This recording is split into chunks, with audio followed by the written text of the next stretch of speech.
Hey, so understanding other people and making sure that other people understand you is a very big and important part of communication. So today we are learning 10 phrases that you can use to express understanding or a lack of understanding. So let's get started. All right, so our first phrase is to catch on, to catch on.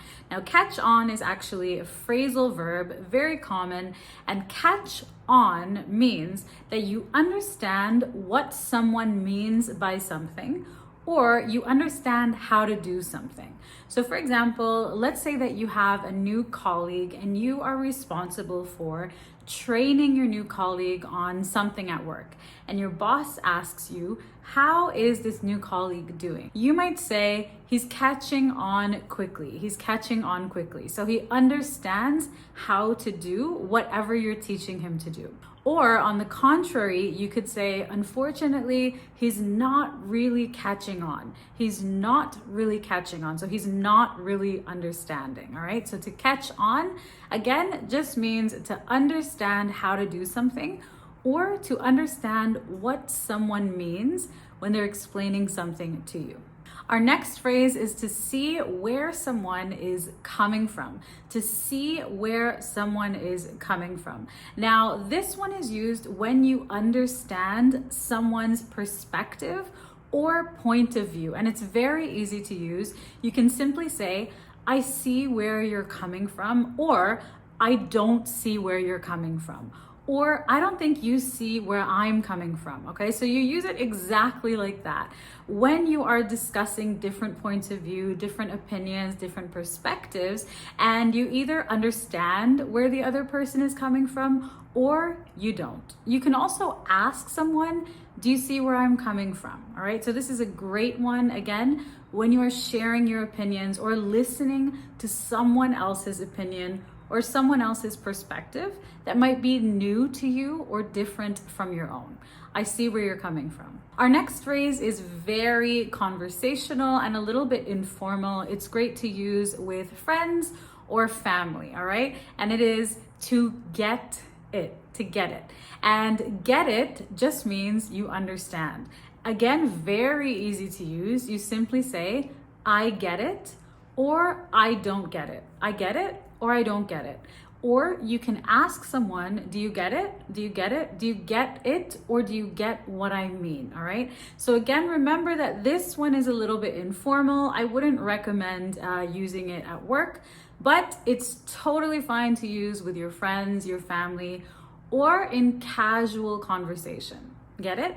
Our next phrase is to follow, to follow. And this simply means to understand. It's also very easy to use. You can simply say, I follow. It's also common to use this in the present continuous tense while someone is speaking or while someone is explaining something to you.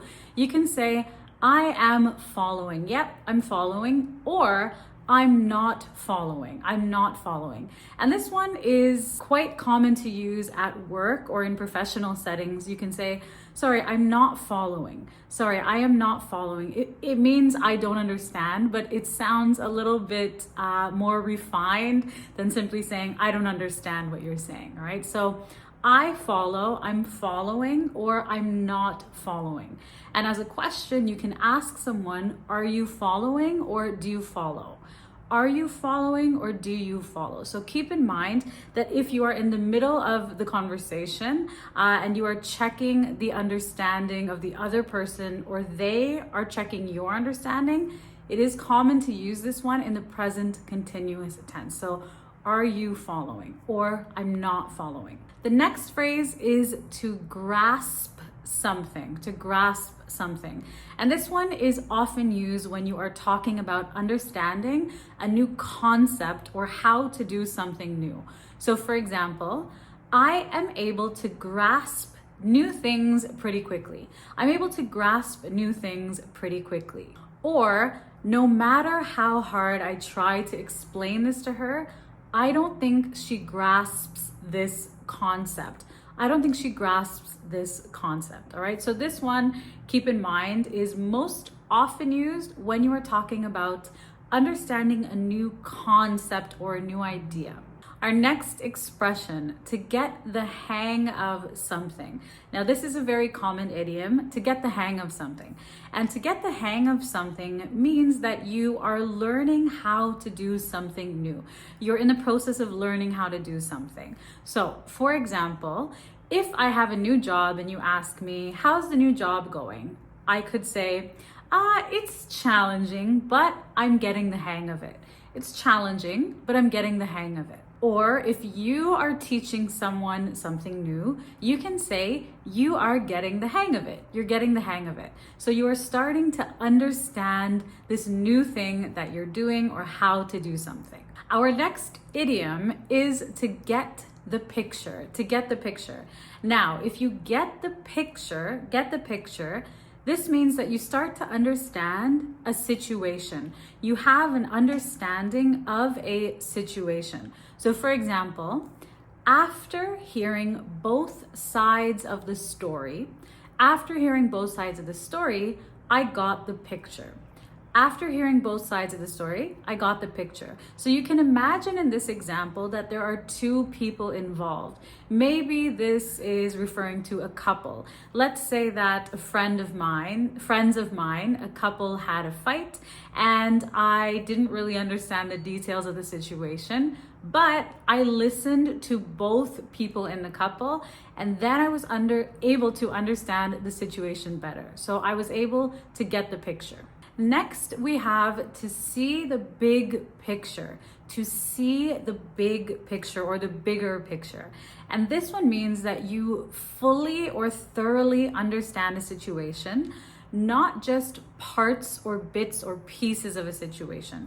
So if you see the big picture, you have a thorough or complete understanding of the entire situation. So for example, when you are planning an event, you need to look at the big picture. When you're planning an event, you need to look at the big picture. So think about this example for a sec. Let's say you are planning a wedding, for instance.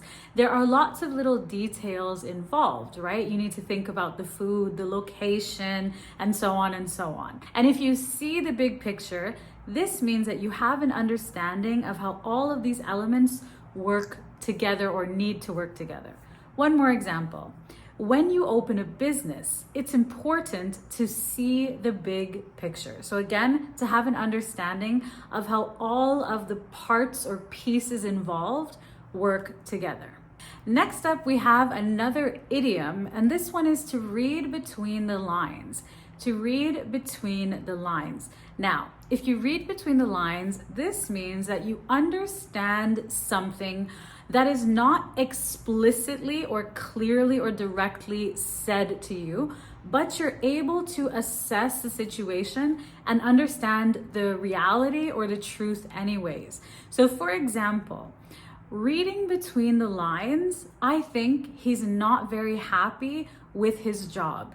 Reading between the lines, I think he's not very happy with his job. So in this case, he has not told me or said, I'm not happy with my job, but I'm looking at the situation, I'm assessing the details, and I'm able to understand that based on things I can observe, he's not happy with his job, he doesn't like it, all right? So reading between the lines is something that's very important in relationships because people don't always tell us what they feel or what they think, and often, very often, we have to read between the lines with our friends and with our family.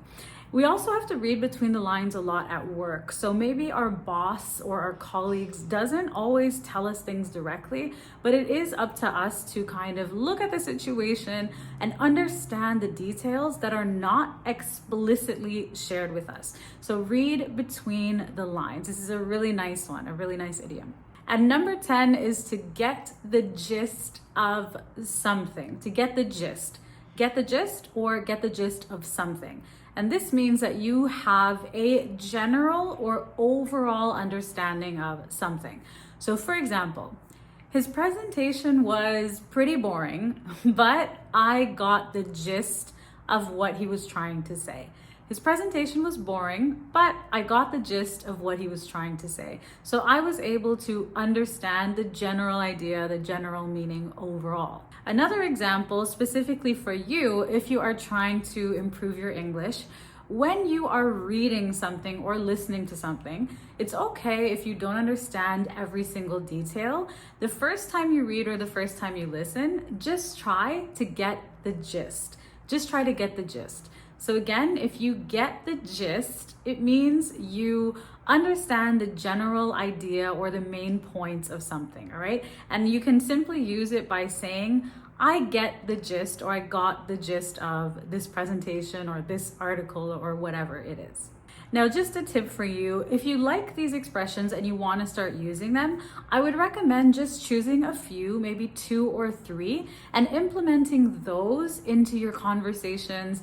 And then you can kind of work your way up to using all 10 of these, all right? So don't feel like you need to start using all 10 of these expressions right away. That's going to be a little bit tricky and probably unnatural for you. Instead, choose 2 to 3 that you really like and that you think you can use easily, depending on the conversations you're having. Start with those. Once you master those, use another 1 or 2, and eventually work your way up to using all 10 of these, okay? Even if you do not use all of these phrases, it's great to understand them so that when you hear them, you know what they mean, all right? So if you are working on leveling up your English vocabulary, make sure you check out the weekly English Words membership. This is an awesome monthly membership created by myself and teacher Tiffany from the Speak English with Tiffany Academy. You can check it out by clicking the link below this lesson. As well, don't forget to grab your free ebook, English Conversations Made Simple. It's absolutely free, and I've created this to help you with your English conversation skills. It's also linked down below. So thank you so much for watching, for learning, and spending time with me today, and I will see you very soon in another lesson.